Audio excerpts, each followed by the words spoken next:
Welcome to Arts News, friends. I'm Jimmy Ray here with you every Friday morning to talk about people, places, and things to do in the arts world of the Ozarks. An exciting week. There's a new sculpture in downtown Springfield. We talk with the international artist about that. Also, Arts Fest is celebrating 45 years this weekend. And a feature film made right here in the Ozarks makes its premiere. It's that and more on Arts News. Let's go, go.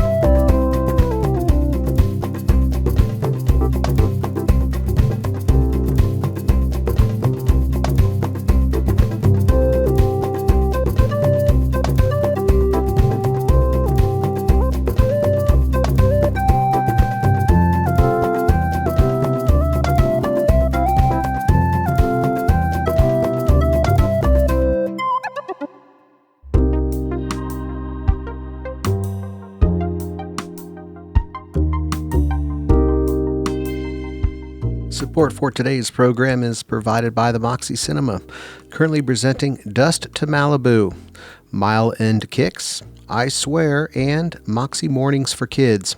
Showtimes and ticket information at moxiecinema.com. And support is also provided by Pickwick Underground Framing, offering custom picture framing and installation. Open weekdays 10 to 5:30 and Saturdays by appointment at 611 South Pickwick Avenue. Information at pickwickundergroundframing.com.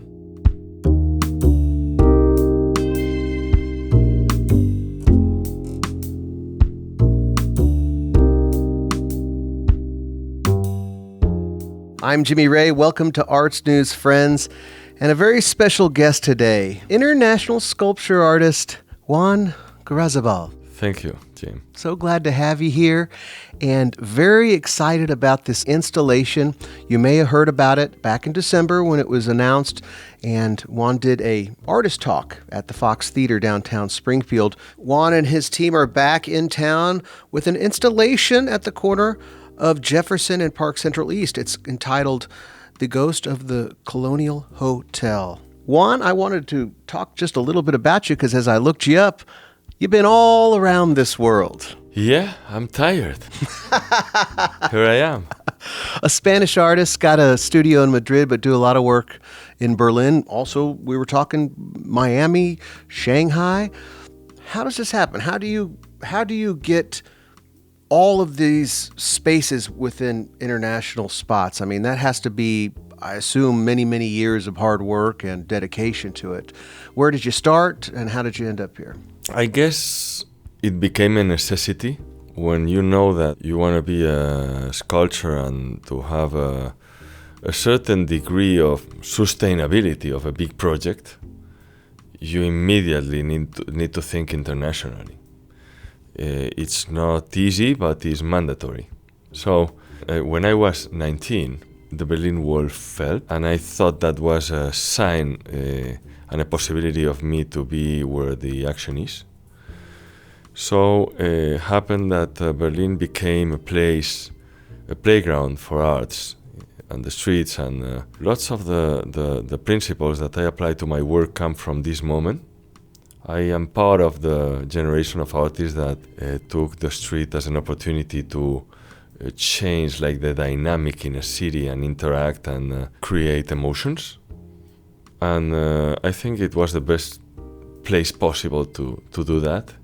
It was extremely cheap. We were 10,000 artists living there, looking for ideas, in my case, looking for my own language. Yeah. So when the wall fell, folks fled to there, or was there a lot of artists already there that just kind of cropped up, and that moment in time allowed a certain freedom, or it cued a certain freedom within people? It was progressive. Let's say that Berlin in 10 years renovated half of the population internationally. Yeah. That's a lot.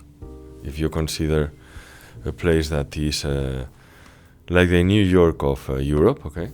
Right. So half of the people were just flying there. The housing was very, very affordable. The space, we all need space to develop the activities, and it was very international. I mean, Berlin had to take a decision. How were they going to project to the world? And it happened to be through contemporary art. Yeah. Being the life of an artist so complex, because your first doubt is whether you're going to make it or not, which is a very realistic doubt, because most of the people don't make it. I think I happen to be in the place to be.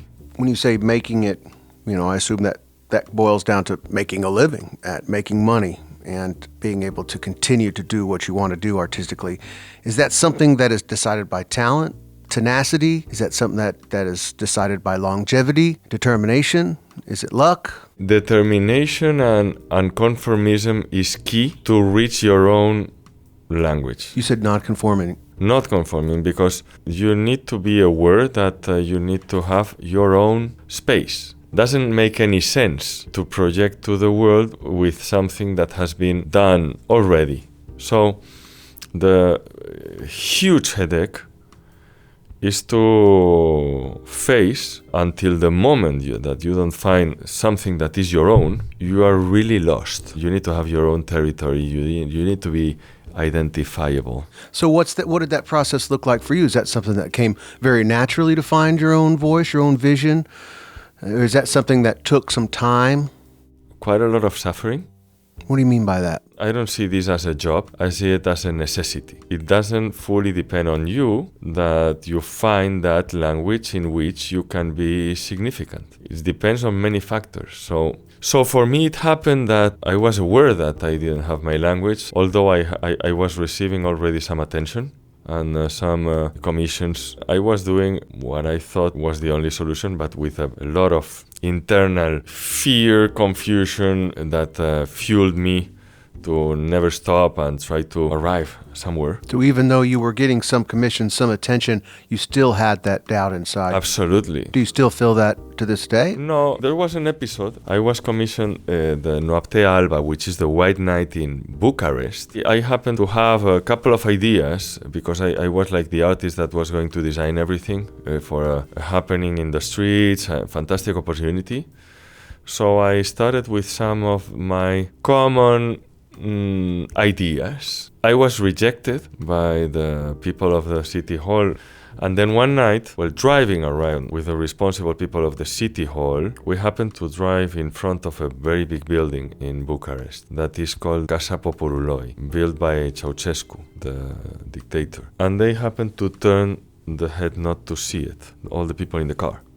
And I said, what was that? No one wanted to tell me. So I went to bed with that doubt. And so the next day I walked there and I realized that this huge green flat place with this huge, that can be seen from the moon, building was created, destroying a full neighborhood that was called the Little Paris. At that moment, there was a bookstore close to there.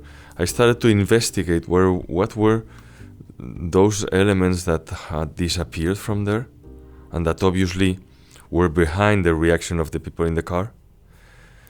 And I found a tavern, a stairway, a church, actually. So I started to draw those lines to reconstruct them at the original place with my language. I found my language with light and still. That morning I happened to realize that I have found something that was very much of mine, and I experienced a huge relief. When was this? How far past Berlin, when we were talking about that 19-year-old kid who went to Berlin, how long did it take to get that gift, if you will? 15 years. And so during those 15 years, you were searching, you were working, you were still getting some commissions and whatnot, but you felt you didn't find your voice yet. Yeah, I was developing my abilities with my hands, with my techniques and everything, but I still was in a big dilemma whether I was going to be able to add something in the history of art or not.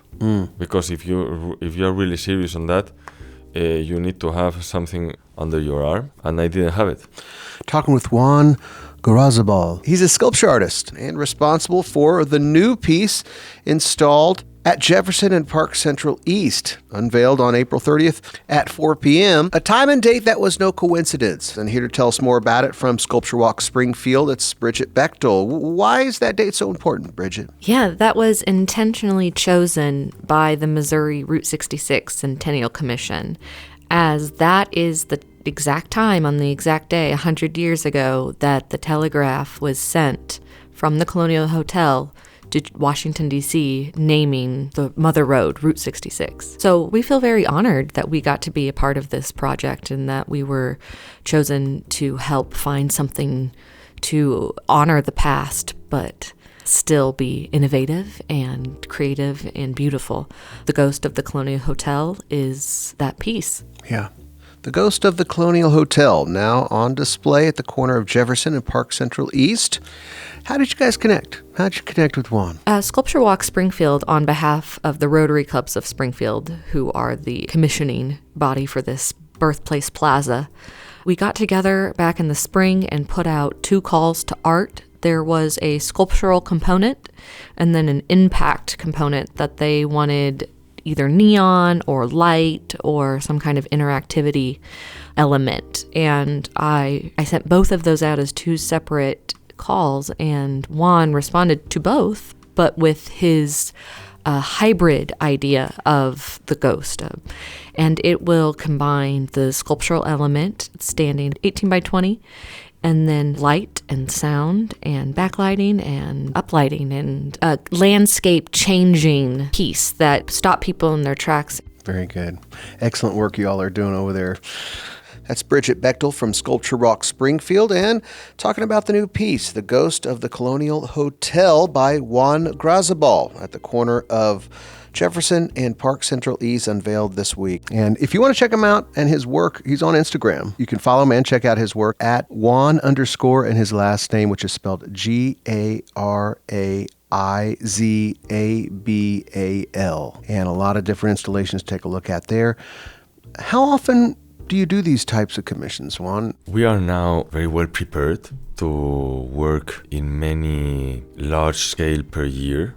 When I say many, can vary between 2 and 6. Depends on the geography, depends on many things. I can only tell you that this year we started with 12 monumental pieces in Bahrain, in the Middle East. Then we did a large-scale sculpture in Biarritz, in France. Then we did another in Portugal, and we will finish with another installation in Hangzhou, in China.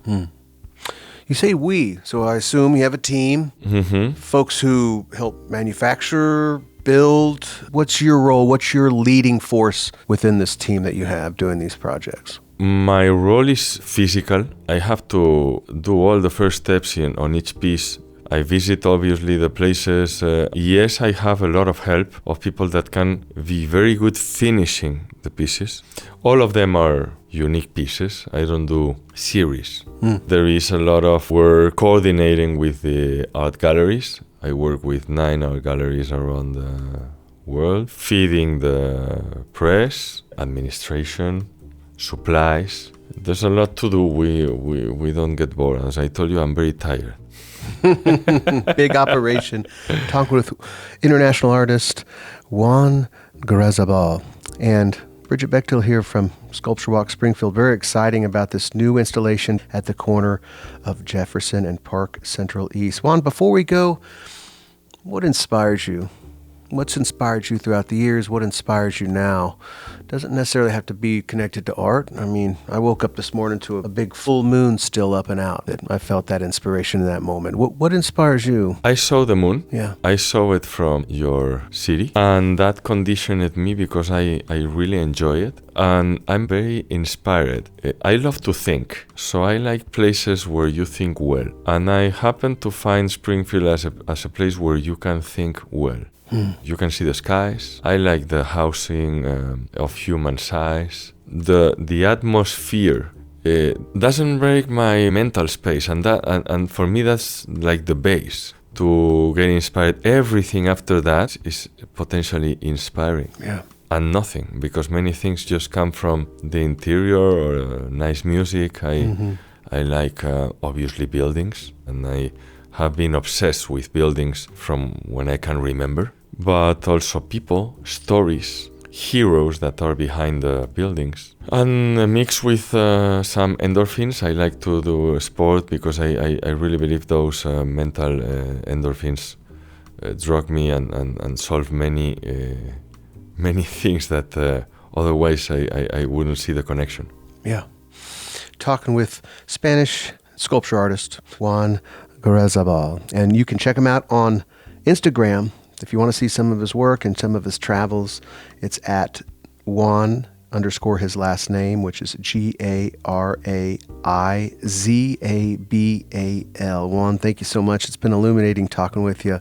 And thanks for bringing your talents and inspiration. Thank you very much for bringing me another opportunity to work with fabulous people, because that's a privilege, and an artist alone is not enough, is nothing, and it's fantastic to see how people can make a project his own, and I love it. Thank you very much. I'm Jimmy Ray. You're listening to Arts News here on KSMU.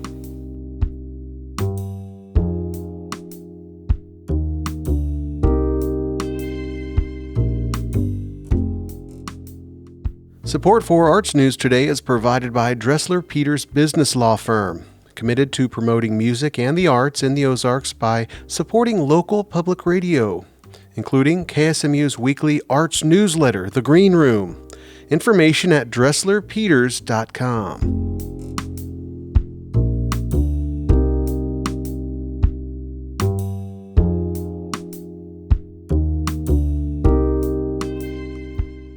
I'm Jimmy Ray. You're listening to Arts News, and an exciting milestone for Arts Fest, the 45th year, coming to play this weekend, May 2nd and 3rd. Here to talk more about it from the Springfield Regional Arts Council, Sarah Abley. Welcome. Well, thank you for having me, Jimmy. I'm very excited. Before we went on air, we were talking about what a great arts and culture city we have, and all these long-running institutions, and Arts Fest is right there with it, 45 years. What makes something go 45 years in the arts world? I think that, at least for Arts Fest, what we believe is that it's such a great way for you to find the people in your community that are engaging in arts, helping you find your neighbors that are excited about the same things that you are. And we kind of make a full arts buffet for you. You can go, you can shop, you can eat delicious food, and you can watch 2 full days of performances all at your doorstep. Yeah. So if folks don't know, haven't been yet, this is your chance. Vendors up and down the street of all mediums. You can see paint, pottery, jewelry, anything that you could possibly think of in the arts realm.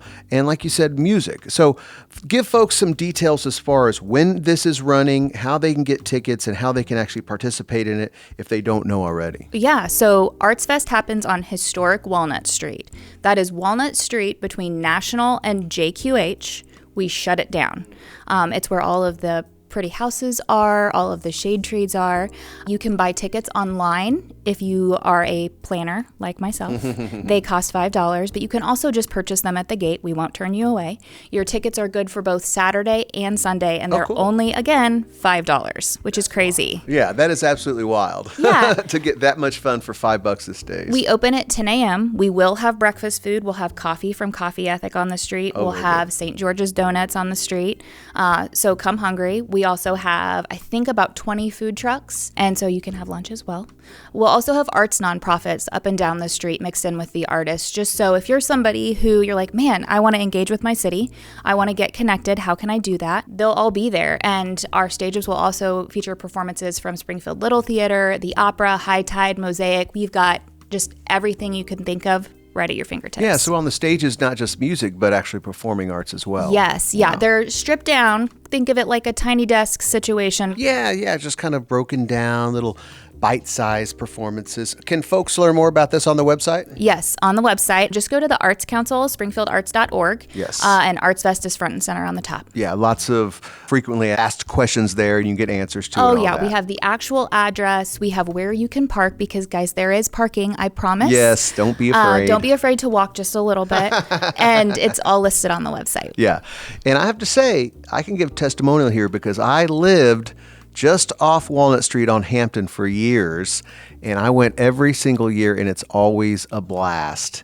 Being able to see this much arts and entertainment in one place concentrated like this is a rarity. And so celebrating 45 years, folks can get all their fill on Walnut Street between National and JQH. It's shut down this weekend for Arts Fest in its 45th year, May 2nd and 3rd, Saturday and Sunday, only $5 tickets. And they're good for both days. So tell me about your role here, because you have kind of been wearing a couple different hats since you jumped on board. Was it 2020 that you joined the Arts Council? It was October of 2020, because why not join the arts and culture community in the height of a very trying time? You know, I wear a lot of hats at the Arts Council, but I look really good in hats, so it's fine. I have spearheaded Arts Fest for the Arts Council since the first one in 21, since I'd been there.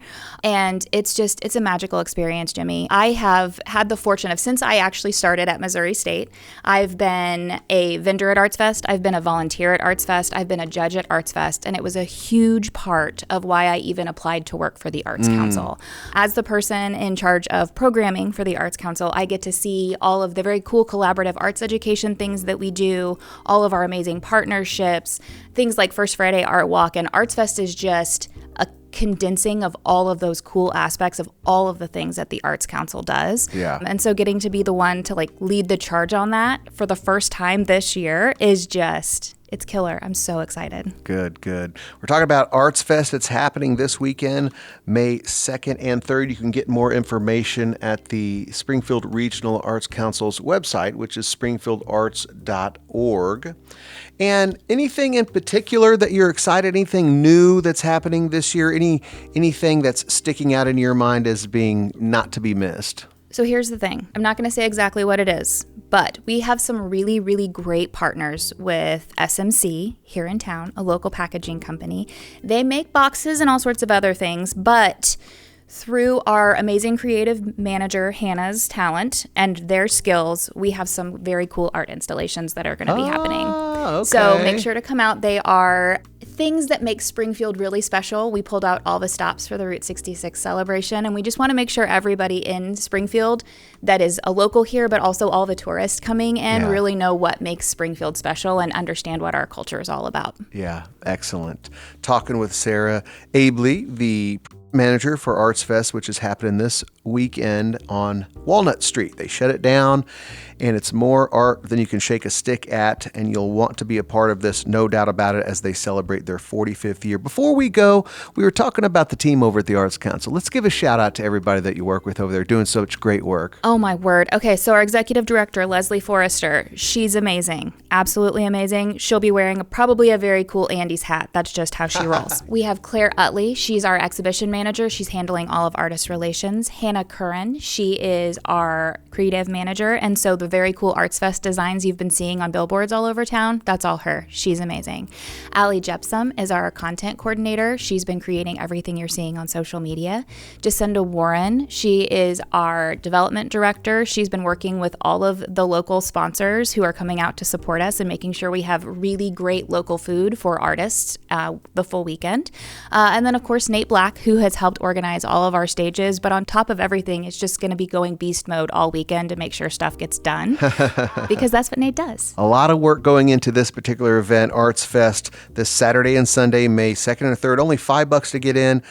Art up and down the street, performances up and down the street of Walnut between National and John Q. Hammonds Parkway there.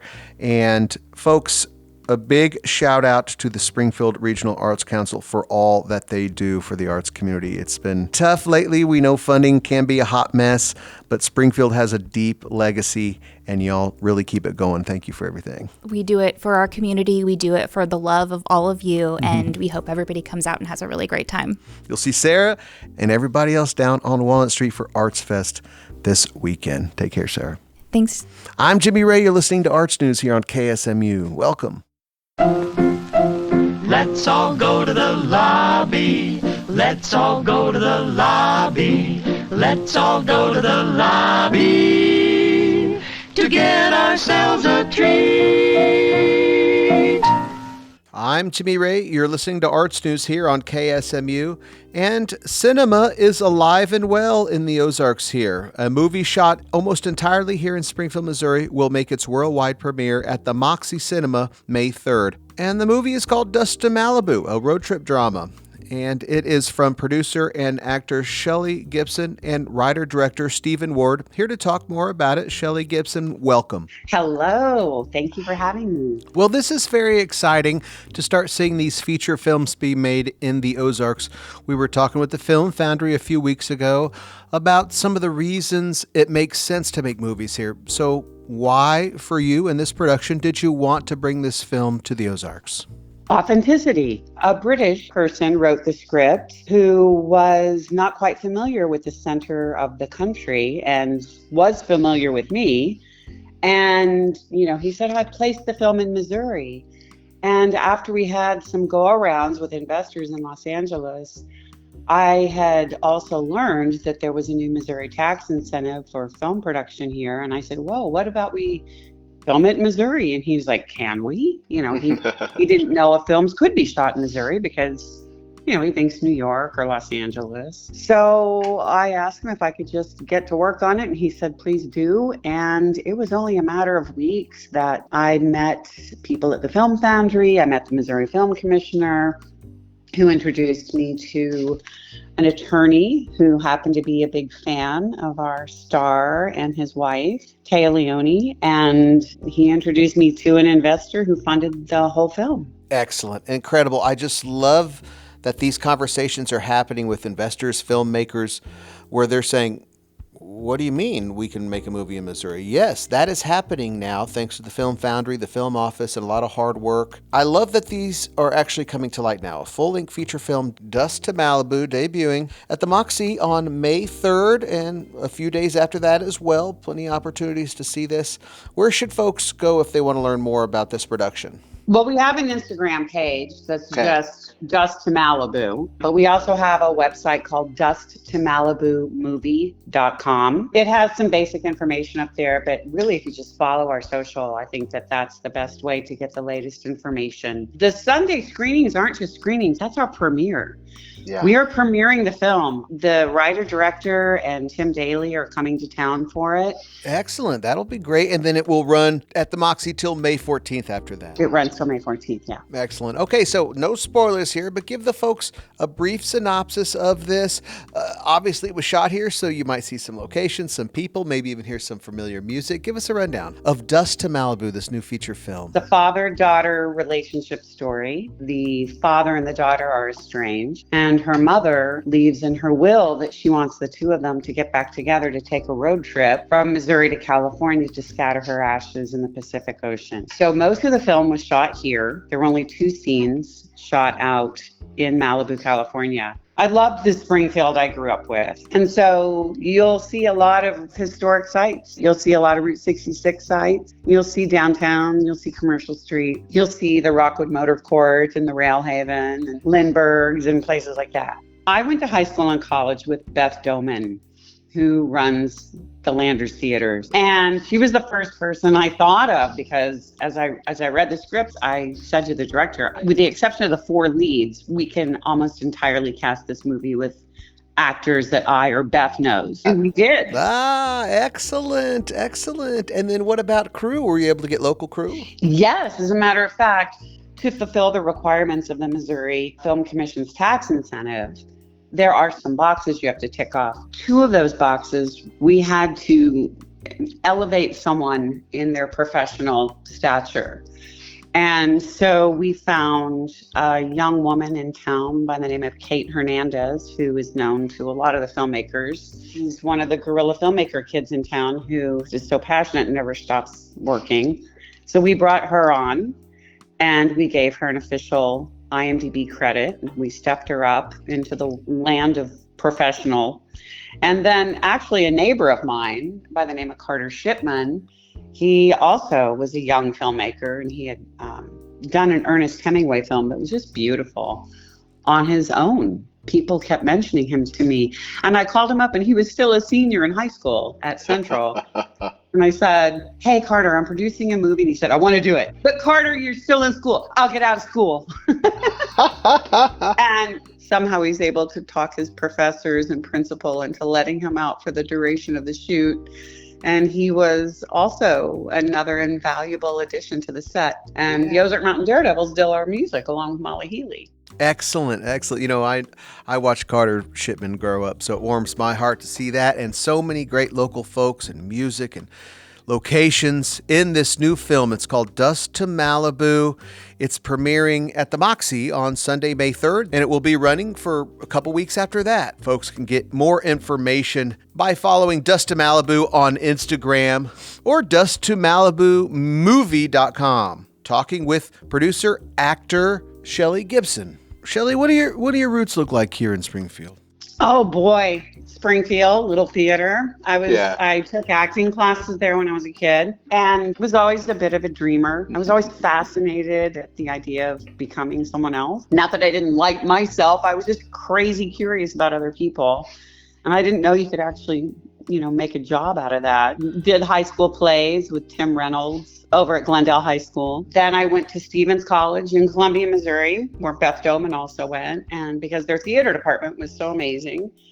And I think the second I grabbed that diploma, I think I left skid marks in the road and ran off to New York City. And I lived there for the most part for 43 years. I spent time in Vermont and Los Angeles too, but New York, always loved New York. Had pictures of it on my wall when I was a kid. And I kind of just want to give us a little plug if people are wondering. We won a bunch of film festivals. Oh. We wanted to be selective about our film festivals, so we took it to California, where we won the Burbank International Film Festival. The Audience Awards was really special, very good award to win. We took it to Woodstock, where we were nominated for Best Feature. Then we took it to the Route 66 Film Festival, where we also won an award there. And we just finished up the film festival run with the Crystal Palace International Film Festival in London, where we won Best Feature. Wow. Incredible. Amazing accolades, folks. This doesn't happen all the time. It's proof in the pudding. And if you're just joining me, my guest is Shelley Gibson, actor and producer for a new film called Dust to Malibu. It was shot almost entirely here in Springfield using local talent and crew and taking advantage of that new Missouri tax film credit. It premieres at the Moxie this Sunday and then runs for 2 weeks after that. Information on Dust to Malibu's Instagram page and also dusttomalibumovie.com. And curious, Shelley, there's the whole process of writing, making the movie, getting it all edited, and then you hit the festival circuit, and then the premieres come. But what's after that? What's the ideal plan for a movie like this? Is it other theater markets? Is it streaming? Well, most filmmakers use the film festival route to secure distribution. And we are in talks with 2 distribution companies in the United States. I also have been talking to a couple of people over in London for getting UK distribution, because the audience there really seemed to love it. I think they love the whole Americana Route 66 aspect. It is sort of the exclamation point on the Route 66 festival, because we won the Route 66 Film Festival, and it's a road trip, and we talked about Route 66 and shoot on Route 66. So I was like, why don't we make this part of the festival? Yes, so it fits just like a glove. Dust to Malibu, a brand new feature film, shot almost entirely here in Springfield, and after a trove of film festival accolades making its premiere right here in Springfield at the Moxie Cinema May 3rd. Very low tickets at this point, may be sold out by the time this airs, but you can always check the Moxie's website at moxiecinema.com for Sunday, May 3rd. And if that is sold out, there will be other opportunities in the 2 weeks after the May 3rd premiere to see this new feature film, Dust to Malibu. Shelley Gibson, thank you so much. Congrats on all your success. Enjoy the screening, take it all in, and best of luck as you move forward with distribution. Yes, thank you so much. I'm Jimmy Ray. You're listening to Arts News here on KSMU. Lights, camera, action.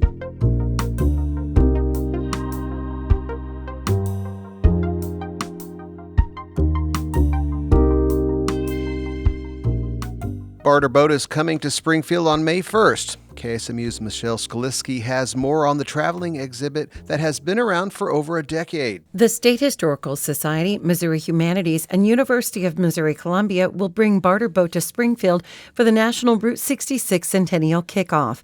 Barter Boat is a traveling art exhibit that's built on object exchange, storytelling, and community connection. Desiree Moore, Assistant Professor of Digital Storytelling and Film Production at MU, is one of 3 collaborators behind the project. Barter Boat is a traveling art installation, and it falls under a category of art called social practice, which means that we engage with people as opposed to creating a static piece of artwork that might be on a wall or on a pedestal. So the Barter Boat travels around to different communities all over the country, and we ask people to trade things with us. Moore says the exhibit looks like a carnival stand. She says they'd fit in perfectly at the state fair. So it's a facade, so it's made out of aluminum pipe, and then that structure has marine plywood on top, and it's the shape of a boat with stripes and blue paint and LED lights, and a big sign that says Barter Boat Trading Post. She encourages people to bring something with them to trade, be ready to share a story behind the treasure you bring, and be prepared to negotiate for the item you want. Part of the negotiation involves learning the stories behind the objects that you're interested in. We've traded lucky rocks, original drawings, sentimental keepsakes, handmade little artifacts, and antiques. So we'll trade just about anything, and it usually happens through dialogue. Moore remembers one of her favorite objects that someone traded. It was a handwritten note from a mother to a daughter explaining how to wear the color yellow.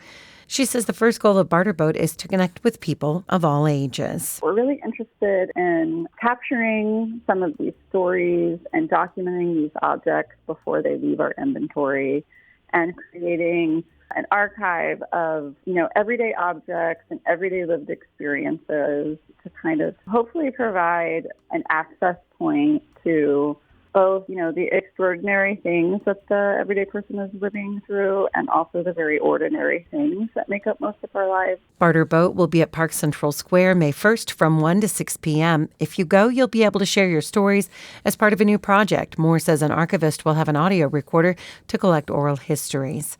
For KSMU News, I'm Michelle Skaliski.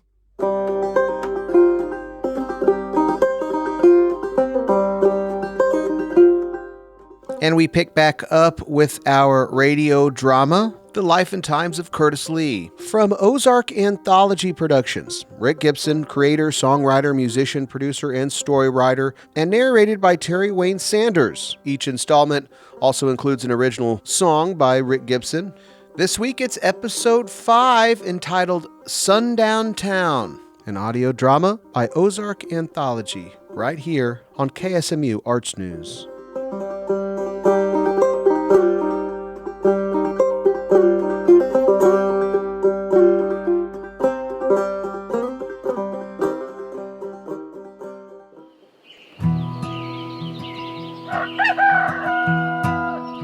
This is an American saga, The Life and Times of Curtis Lee.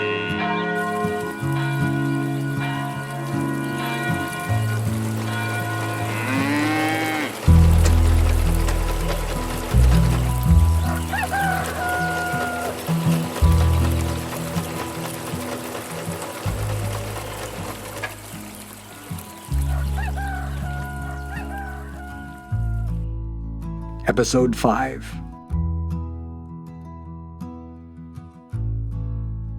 In early 1933, Curtis, Cora, and Little Nell took up residence in the rural cotton and corn farming community of Oren, Missouri. A town of about 800, a half-hour ride west of the Mississippi, it sat quietly in the Ozark Plateau on top of the New Madrid Fault Line.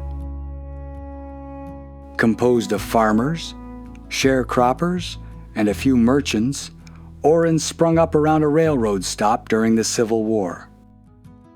The locals were people of the earth, plain and simple, using their backs and intuition to survive. These country families worked and socialized as best they could, gathered around the post office, the general store, or one of 2 small churches. there weren't but one founding family left.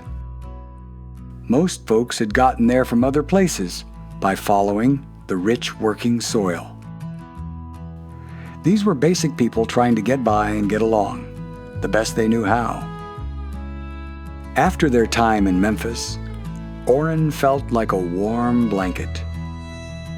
At first, Curtis rented Doc Klein's building on Main Street. He set up shop on the entire bottom floor and moved the family in upstairs. His shop and home were now connected by an indoor back staircase. Then, after just 6 months, he bought the building from the good doctor. While the Halfords fit in nicely, they also stood out. Having both a working man's upbringing and big city business experience, the locals not only related to Curtis, but also looked up to him. They saw someone who had good instincts for business, was unusually fair-minded, and made everyone feel at ease. I guess you could say they took a shine to him. Cora was admired for her baking, sewing, and church singing. She even snuck in a little guitar from time to time. Young Nell, barely 7 years old, was snug as a bug with several little playmates close by and only a block away from her small brick schoolhouse. Curtis absolutely made the right choice for his leather business. With so many field hands and horse-drawn farming tools in the area, his leather repair business took right off. Curtis enjoyed coming up with new ways to serve his customers. That was something he learned while from his days at Piggly Wiggly. The first thing he did for a good first impression was to stay open late on Saturdays. He would take in shoes for repair as people headed to the theater. After the show, they would return to pick up the repaired shoes. It worked like a charm. Word spread across the county of the new leather repairman in Orrin. Curtis was living his dream. His shoe shop was on Main Street in the middle of the only block in town. The 2 oversized double doors opened up into a 15-foot-tall room where his inventory of shoes lined the walls. What captured everyone's attention was the 20-foot-long mahogany workbench and display case, which stretched nearly the length of the room. Behind the big workbench, you would see Curtis standing with his shoe hammer or maybe sitting on his stool pedaling his sewing machine. The whole town came to know that sound. Upstairs, Cora felt at home. The pace of life here was slow and patient. The town was filled with cozy little homes surrounded by green grass yards and tree-lined streets. Best of all, the air was fresh. It was a new experience for Cora to live in a second-story brick building in the middle of town, but it was a good home. The rooms were all lined with handsome dark wood trim, and every door and passageway had an arch. The walls were covered top to bottom in a pleasant floral wallpaper, and centered on the far wall facing the street was the biggest 2 windows Nell had ever seen. Cora felt goodness and peace in this house. On any given day, it was busy around the shoe shop. Men were always coming and going, often hanging around to play checkers. You see, across from his workbench, Curtis had stood a large pickle barrel on its end and placed a checkerboard on top. This made it easier for him to work and talk to the menfolk. It was his way of getting to know them and keeping a pulse on what was going on around town.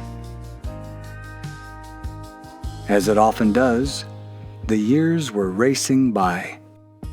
6 years had passed since moving to Orrin, and it was nearing the end of a long, challenging decade. By this time, the Halfords' roots were firmly planted. Curtis had been elected a city alderman, serving for nearly 3 years. Curtis helped move his dad and mom to town, and Mr. Halford Sr. became the new city postmaster. The absolute highlight for Curtis and Cora was adding a healthy, curly-headed baby girl named Shirley Marie to the family. Their hearts were full. The trauma of the past had become a distant memory. Many an evening, after putting the girls to bed, the couple would relax and sit in their living room, looking out the big windows. With their peaceful faces illuminated by the glow of the gas lamps on the street below, they would ponder the wonders of their journey.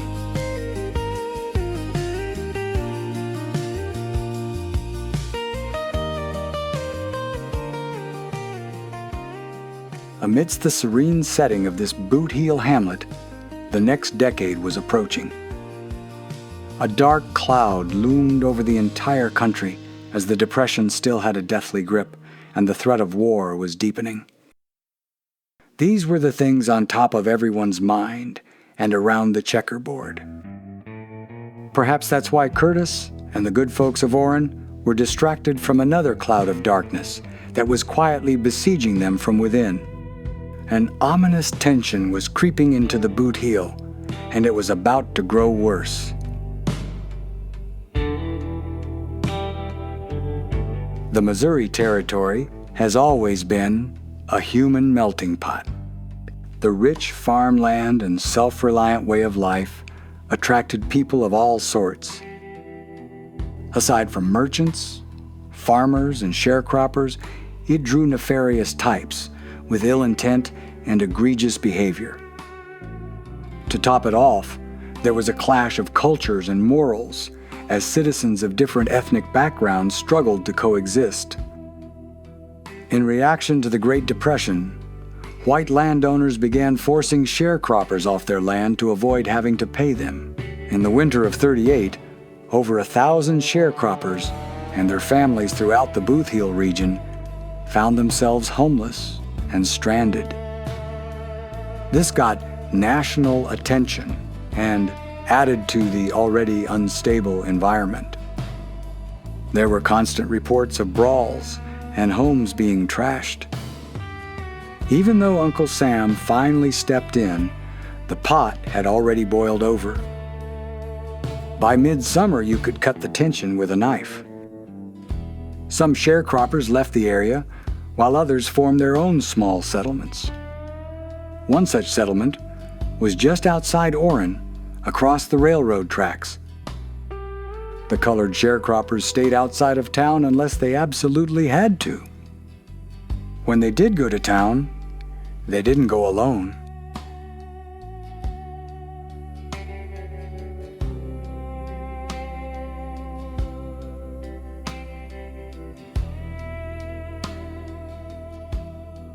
Curtis was sympathetic and compassionate. He worked hard to prevail upon his friends and other community leaders to do the right thing. He and Cora tried to be examples by trading and buying goods from those on the outskirts of town.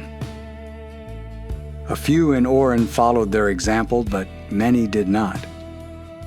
Curtis was not prepared for what was coming.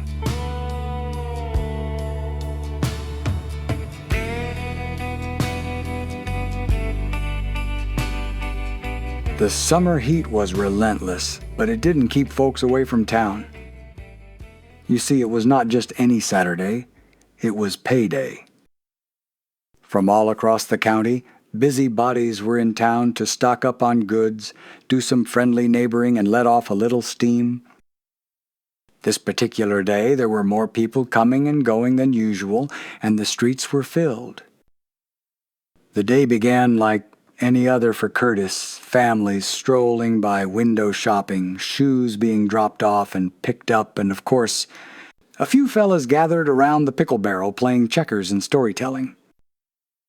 Then, long about 2 o'clock, it happened. From inside the store, over the loud whine of his sewing machine, Curtis heard a commotion.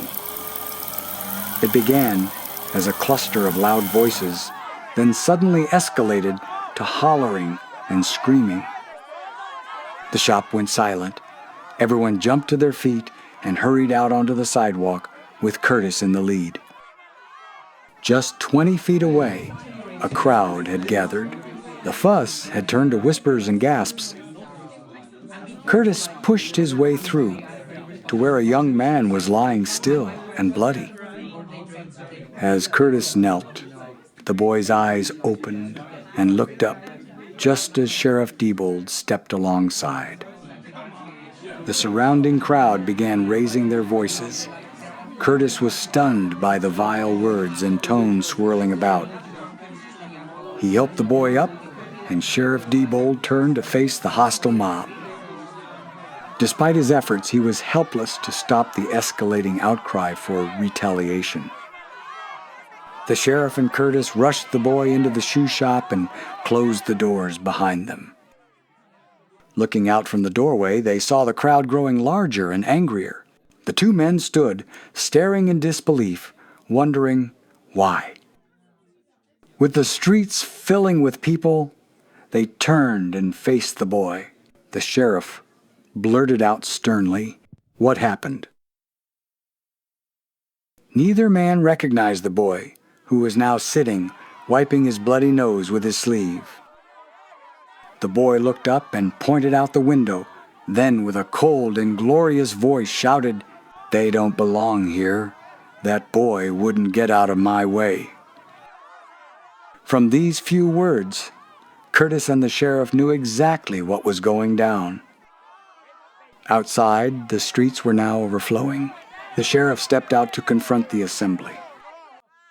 He looked into the faces of his friends and neighbors, now unrecognizable with rage.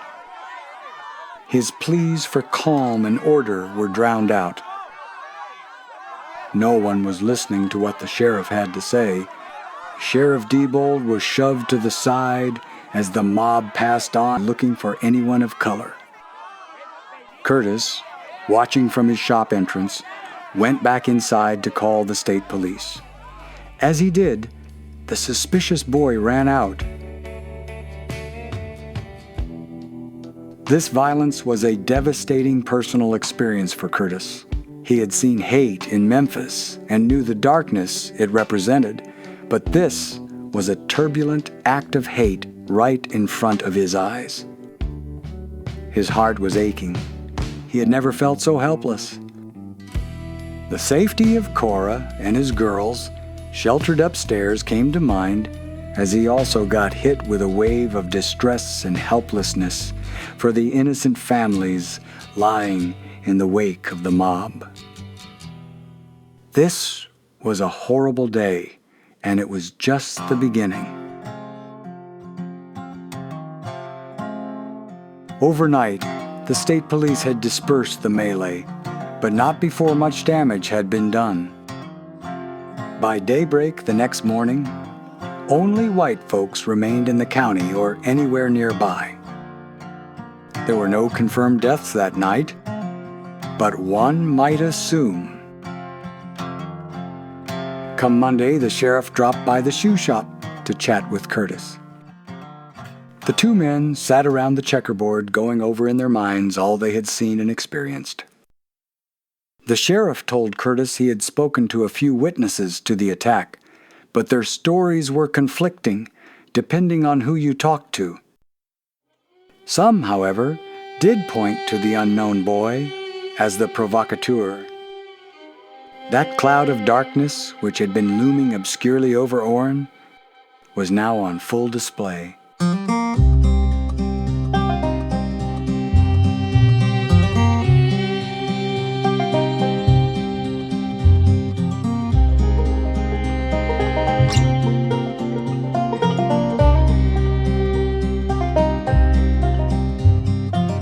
Well, I was 9 back in '64. Summer grandpa's just like before. The booty of life I used to yearn. I found out I had more to learn. Just after supper I took to the street, riding my bike in the warm summer heat. The shops were closed as I passed by. I rode on over to the other side.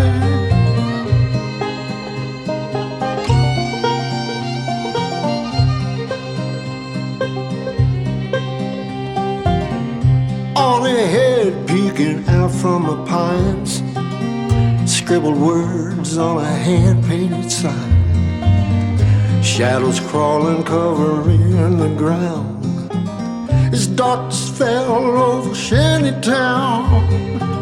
The sounds of children rushing inside, screen doors slamming, closed for the night. Lonely toys lay still in the street, alongside prints of bare muddy feet. Now at the end of an old town road stood a sign, hateful and bold, scribbled words painted white over brown. Now at the sundown, stay out of town.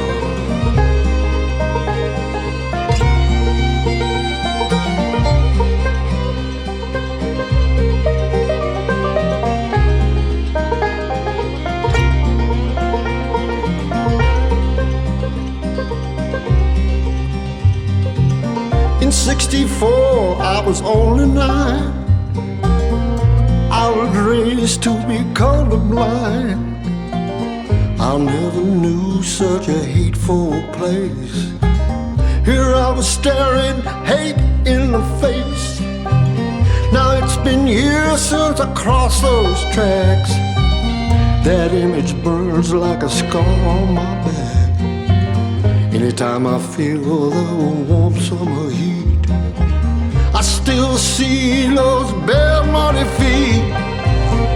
At the end of an old town road stood a sign, hateful and bold, scribbled words painted white over brown. After sundown, stay out of town. At the end of an old town road stood a sign, hateful and bold, scribbled words painted white over brown. After sundown, stay out of town. Stood a sign, hateful and bold. After sundown, stay out of town.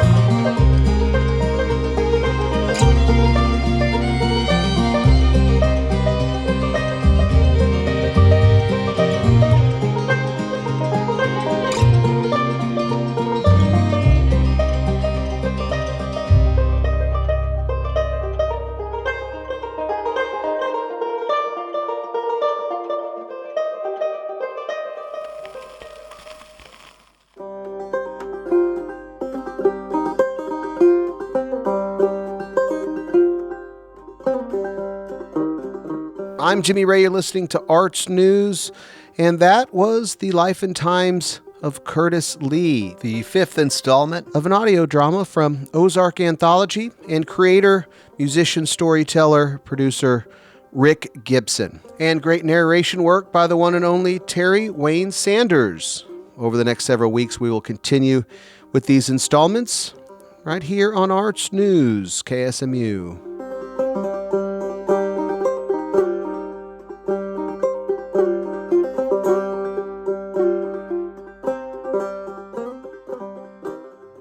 That's all the time we have for Arts News this week, folks. Thank you for joining me today and every Friday for people, places, and things to do in the arts world of the Ozarks. We'll see you next week. Peace. It's Arts News, people and places, things to do. Arts News, here on KSMU. Hey, hey.